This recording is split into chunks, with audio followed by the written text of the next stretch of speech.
तुमच्याकडे कार्यकर्ते नाहीत, नेते नाहीत, आदर्श नाहीत, सगळं काही चोरताय. चोर बाजार आहे भाजप म्हणजे. चोर बाजार आहे.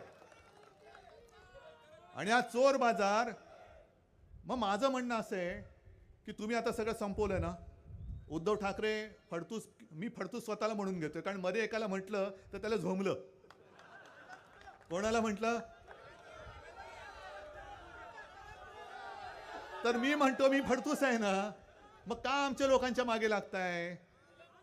का लागताय? आणि उद्धव ठाकरेला एकटा पाडायचा आहे ना, तर पाडा ना. हे बघा ना काय आहे माझ्यासोबत, हे बघा काय आहे. म्हणजे जे भेकड आहेत, जे भेकड आहेत, डरपोक आहेत, ते मिंदे सगळे शेपूट घालून भाजपच्या दारी गेलेले आहेत. पण जे वाघ आहेत ते आज सुद्धा शिवसेनेमध्ये आहेत. होय, माझ्या शिवसेनेत आहेत.